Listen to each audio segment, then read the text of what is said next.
Hello, good morning, good afternoon, good evening, depending on when you're watching this and where you live. This is our monthly Q&A time. So questions that you have, I put some examples in the post. I know there's some conversations, meetings about extended school year for many of you that are coming up. So you might have a question about that. Progress reports, we did have a question about that. So we'll be answering Adrian's question here in a second. If you are a replay, is that right? Yes, viewer.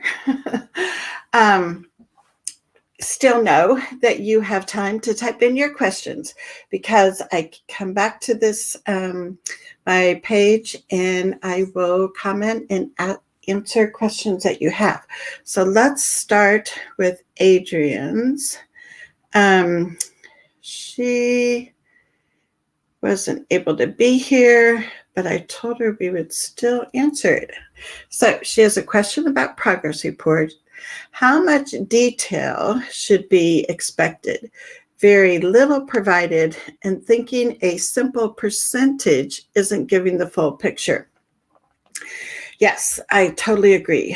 Progress reports can, I think most often, provide such little helpful information that it doesn't really tell us much. And it just kind of feels like, okay, I have to give a progress report, and it's another box to check off.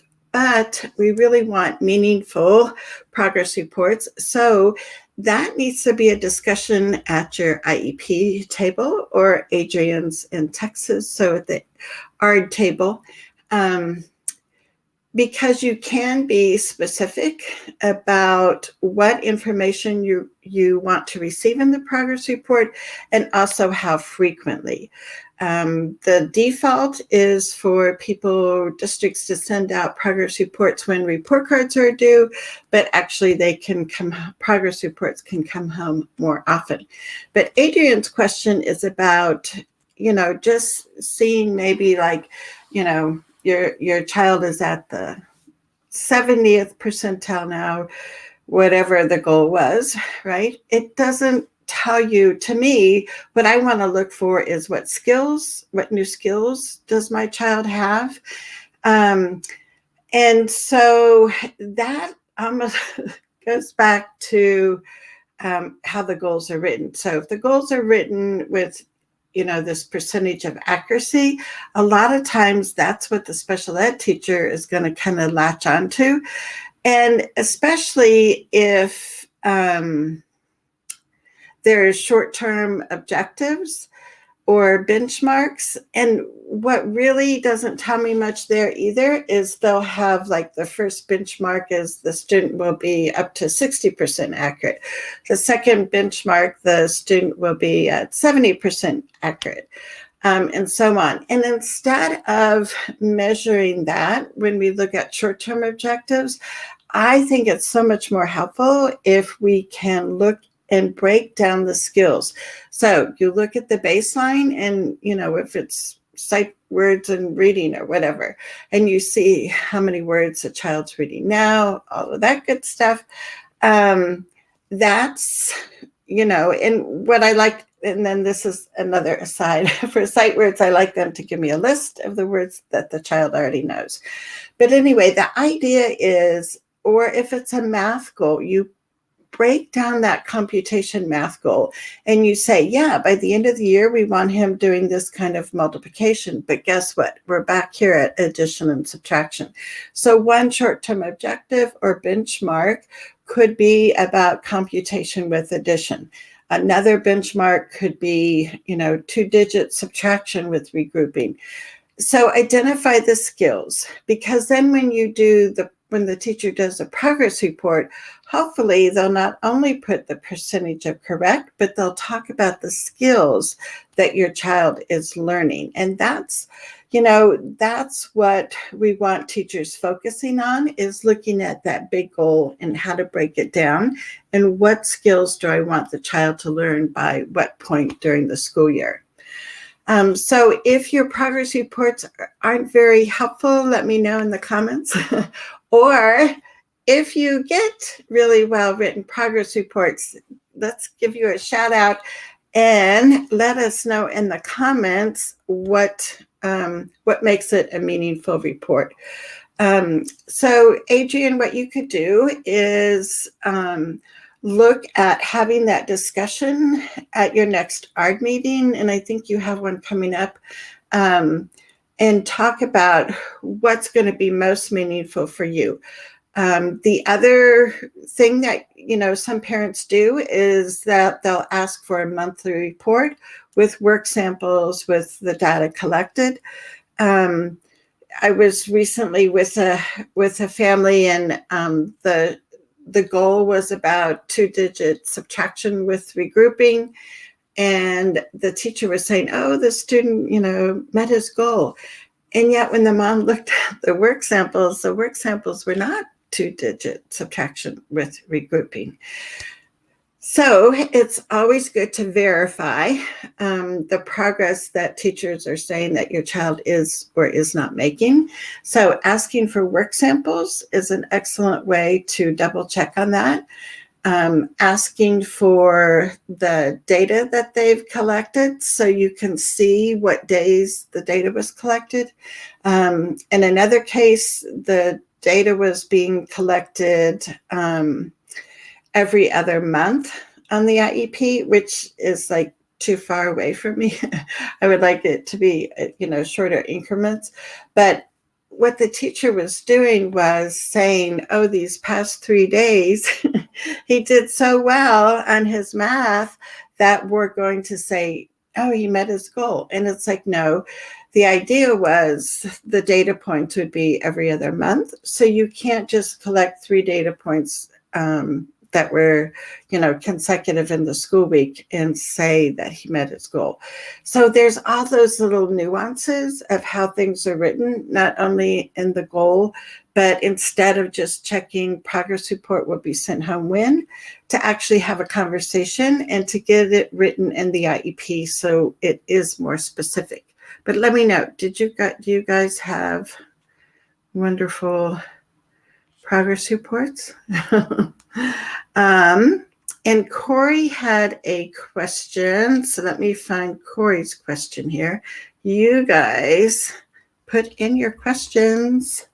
So Corey is from Alabama, and she says, specific IEP goals not fully addressed to date, how to approach. And so one of the things to look at, Corey, then would be the progress reports. I know some, depending on the form, some progress reports will say, goal has not been addressed at this time, or, not progress, no progress made at this point, something like that. But you want to find out, how do you know that those IEP goals haven't been fully addressed? So if it's evidenced by the work that they're giving your child, gather that. If it's evidence because a progress report has said, not address this goal at this time, take a copy of that. So basically, you want to bring your documentation and ask for a meeting with the special ed teacher. And it's not to, pounce on them and, be aggressive, but it's a conversation that you need to have. And I feel like whenever you go for even a teacher-parent conference, not an official IEP meeting, that you still bring documentation with you. And so then you could say, I'm concerned because when I look at the homework he has or the papers he brought home that week, it doesn't look like he's even started working on this goal. Could you tell me more about that? So instead of like accusing and, coming off really aggressive, what we want to do is to give them an opening to give an explanation of, why those IEP goals haven't been worked on. Or they say, oh, actually, no, we've been working on it and I haven't sent those papers home. I don't know. So if there's additional papers that work samples that the teacher has, talk about those, show the ones that you have. Basically, it's, to address through conversation. If you don't get anywhere, then you escalate. I don't know if that's a great word. Then you go to the next step, which would be to call an IEP meeting. So you're going to formalize it. And, depending on how things are going, I know Corey's son has brand new teachers this year. So I'm sure some of that is like upstream for them. But I mean, your child is still due, appropriate education, right? No matter how experienced or new his teachers are. So you might look at calling for an IEP meeting and having that addressed. So somehow there needs to be a conversation and a discussion. And then there needs to be, do we need to amend the IEP? Did we think he would reach here and he hasn't? And so we haven't been able to work on that, or, whatever it is. But you need to kind of get to what the bottom line is. And sometimes it's because the team just had a different expectation of where, the student would be at this time of year. I don't know what the specific situation is, but my suggestion would be have a conversation. I had somebody write in or send me a message today about she is the only parent on this inclusion task force in her school district. So if she watches the replay, shout out. And she was asking for articles, whatever, some types of resources about best practices. So I thought what I would do is share my screen with you. So if you've heard of the Swift Education Center, give us a thumbs up. This is an excellent site to go to look for additional resources. And it is funded by the Federal Department of Education. It's been in existence for, I don't know, maybe 10 years, I'm not sure. But it just has a wealth of information. They also have schools that are SWIFT schools and that school districts can apply to be a SWIFT school, and they're like mentored by the SWIFT employees, staff. And it's like pretty fascinating, the positive results. But if you're just serving on a committee and you're looking for some research, this is the place that you could start, and it's vetted information. So let me show you a couple of things here. So when this person had asked me about best practices, one of the things that I thought about was under the resource shelf here, you click on that,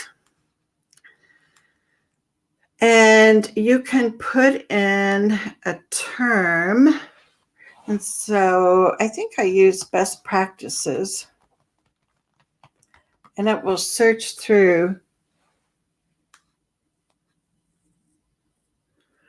It should, let me see.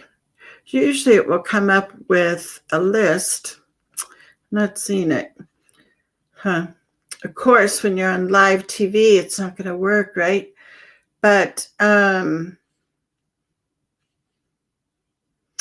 you can find just an abundance of things. So let's see if I can actually go back here and find something for you. So here's family and community. So they highlight some parent and family organizations, some articles, the different parent training centers, why inclusive education. So that will come up as a PDF. So there's already these things that have been written. So things like this can be like really helpful if you are sharing information with the school board member, a community person, a teacher. So I don't know if you probably didn't see that because it came up. Did you see it? I don't know. But so there's all these things. Some of the articles are written in Spanish. So that's really helpful too. There's videos, there's webinars.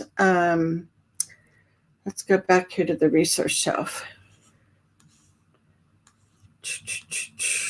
Okay, here we go.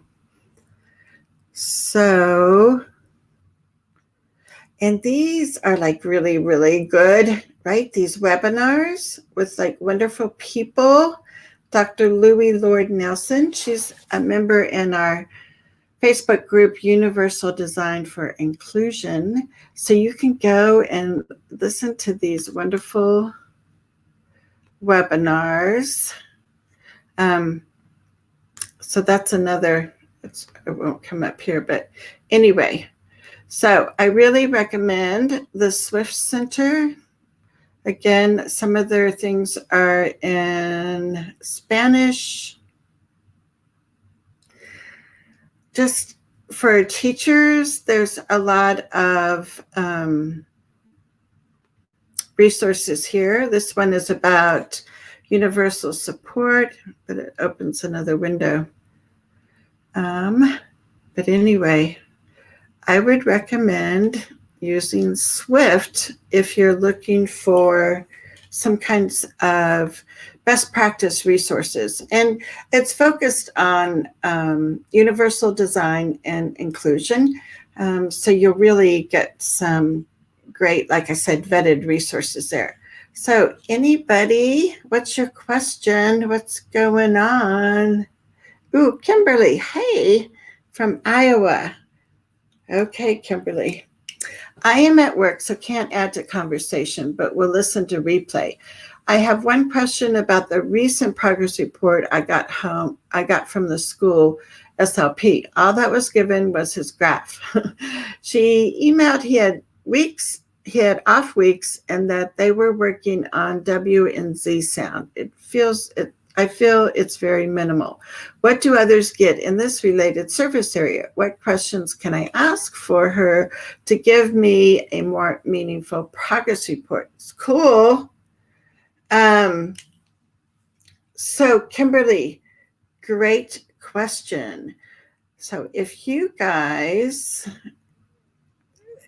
because I think when we think progress reports, a lot of times we think from the special ed teacher. But whatever IEP goals your child has, that and the person that provides those services, they're also responsible for a progress report. So if you're working with if your child's working with the SLP, the speech and language pathologist, we want to make sure that, things are actually happening, right?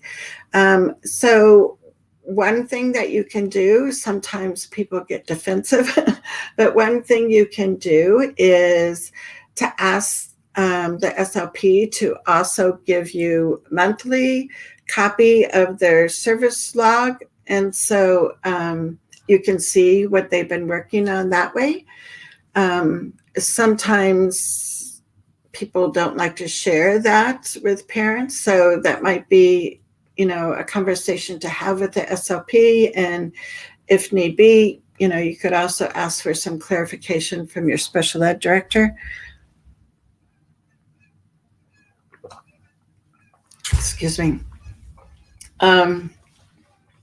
But yeah, whatever the goal is, that's the information that you want to get an idea on. So if she's only telling you, like if it's obviously, I guess, an articulation goal, and she says that, you're working on W and Z. So what else would you like to know? Would you like to know, is he working on those sounds in isolation? Is he working on those sounds in words, in phrases, in simple sentences, spontaneously? Um, some of that kind of detail might be helpful. If you're wondering how she's working on it, so maybe you can use the same strategies. You could ask, what are some tips that you have for me, working with him at home? What are things that you've done while you've been working with him that you found helpful? So it depends on what information you want. Different parents want different information. If the graph is helpful, but it's really doesn't explain much, then you can say, thanks for the graph, but could you also add a narrative that explains, the progress noted on the graph? And also to, each time talk about some of the strategies that have worked. And then, like I said, some of the specifics for articulation is, is he working on that just isolated or actually using it in speech? Is she judging how well he's using those sounds when he's in the general ed classroom, or she's just doing it in her therapy room? So things like that would probably be helpful too. What other questions do you guys have? The other thing I was going to share with you was an aha moment that I had the other day. We often look at writing training into IEPs for staff and/or parents. So please know that, if the staff needs specific training, that can be written in your child's IEP. If you, as a parent, want additional training, you can request that, have that written in the IEP. When parents file state complaints because things have not happened, the IEP wasn't implemented, the child didn't get their services, a lot of times the state complaint officer will order staff training on such things as writing an IEP. So my aha moment the other day was, we could be asking for resolution in state complaints for parent training to also happen, because what I would kind of envision and hope for is that what I think is the best is when staff and parents can have the training together. However, that doesn't always happen. But have parent training around writing, an IEP that's going to be actually helpful for the student and individualized. Have parent training, not only for that parent that filed the state complaint, but for, open it up for parents in the district. We have to start spreading the news. And that's one of the reasons I do this weekly show, because we need more parents to know more information so they can be better advocates for their kids. Too many parents are accepting things that they're being told and not verifying it. And it really becomes an issue because you have parents that don't understand their rights. So the more parent training that we can provide, the better. Parent training, as I said, can be written in the IEP. Hopefully then that would be something that they would look at doing parent training for others in the district. You could include parent training on a state complaint as far as you want that added to the resolution.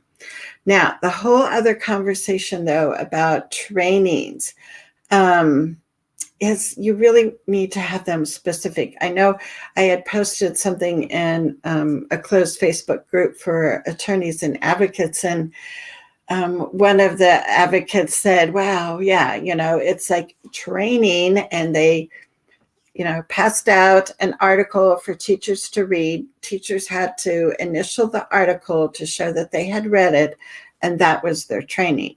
So for my definition of staff training, that won't really cut it, right? So if you're writing staff training into the IEP or asking for it in a state complaint, you really want to be as specific as possible. You want to know who the trainer is going to be, what number of sessions that they're going to do. You can even ask for the curriculum that they're going to be using for the training. The biggest thing that you want to look for when you ask for staff training is follow-up coaching, ongoing coaching from somebody who's certified or specialized in whatever the training is. Because if we only give teachers workshops, if we only give teachers an article to read, like 0% of that new information is going to actually get implemented. It's like for all of us, right? We can't like go to, our first class on, I don't know, using Excel and then all of a sudden be an expert at it, right? Without some other like, oh, I need to figure out this or try this. So you really want to be specific with staff training, and you want to add ongoing coaching. So, all right. We got some more comments here. So Kimberly was saying his goal is to produce 3-word phrases using pronouns and consonant, vowel, vowel, consonant, consonant, vowel, consonant words, I think. So then that's like a whole nother conversation you want to have with the SLP is like, how is working on W and K going to help with this IEP? And so this might kind of go with Corey too, as far as how do you what happens when they're not really working on the goal. So I think you need to have a conversation with the SLP, and you can do that individually. But if you want something clarified in writing, then you would need to do that at an IEP meeting. And it could be an amendment meeting where you get more specific about what the SLP is really supposed to work on. And then while you're there amending the IEP, you can also be talking about getting meaningful progress reports and what information that you want. And I think Heather had talked, Heather said, service logs and session notes. So those are specific things that related service people typically, take care of, log, because sometimes school districts are applying for Medicaid, is it? Yes, Medicaid funds to pay for SLP services. And so for sure for that billing, the SLP needs to have that service log and service notes. And those are, educational records that you're entitled to seeing. And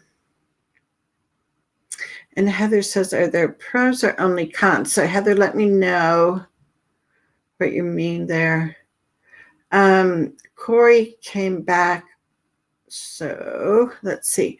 She says, reading comprehension IEP goal says explicit instruction and strategies. We know there has been very little explicit instruction. How do we request additional support for the teacher? So so that teacher training, Corey, goes into the supplemental aids and services section of the IEP. And like I said, you just have to be really careful and really specific. And I know it's really frustrating because you took a lot of time and came up with wonderful, specific, measurable IEP goals. And now to see that it still isn't working. And that's why I often say that parents have to be the IEP police, right? So, some teachers appreciate when parents can get involved and kind of speak on their behalf and go to the principal and talk about some additional support. Talk to the special ed director.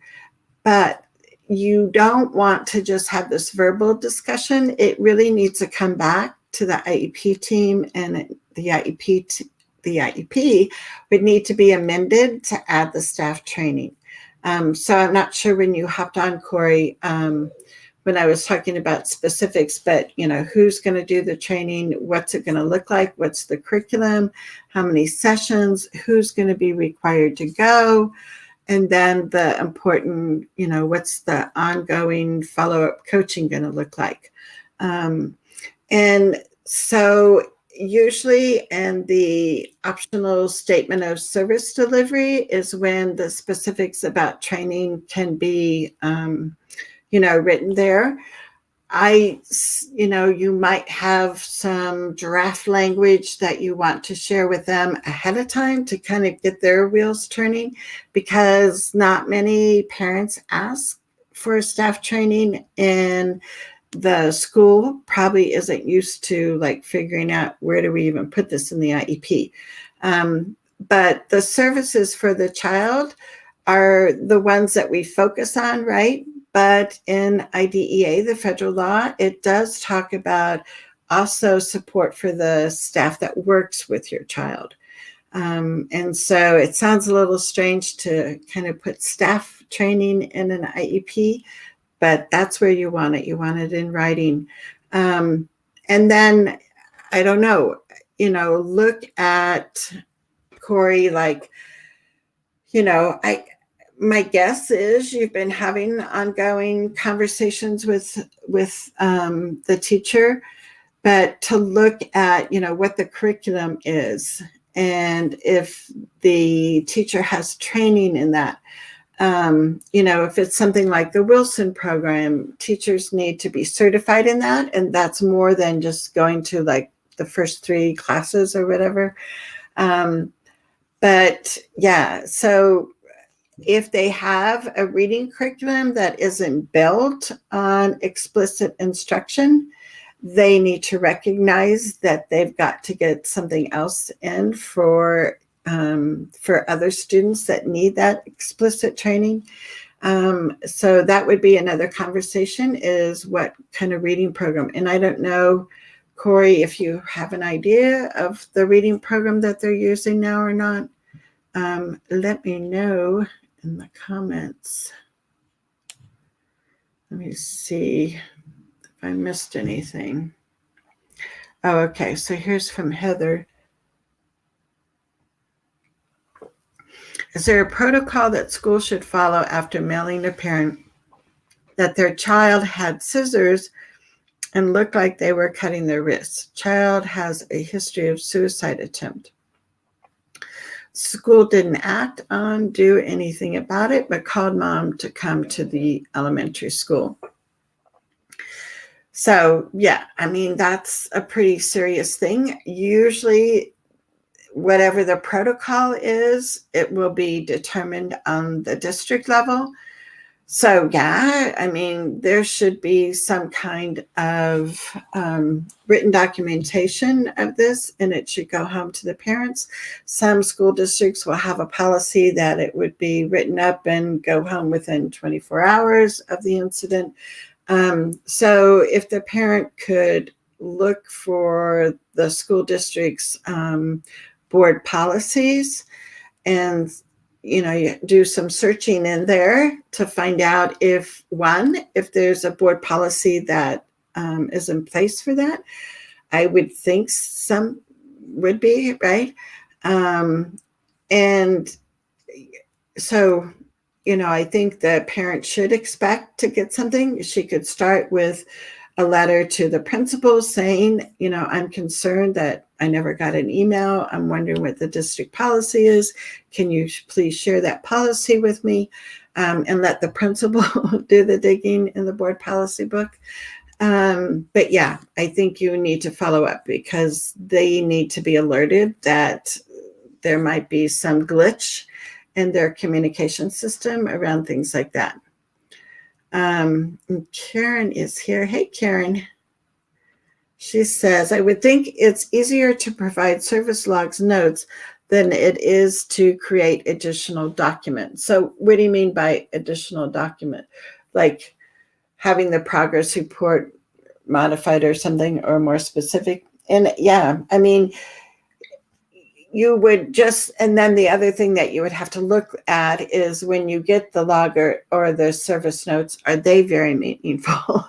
So the whole idea is that there's communication between the home and school about how your child is doing, so the teacher and the parents can gauge, are they on track? Does it look like we're making some good progress? Does it look like we're at a standstill and we need to change something? There are other videos I've done on progress reports, so I'll put the link in for that on my YouTube channel. Is probably the easiest place to find that if you're not a trailblazer.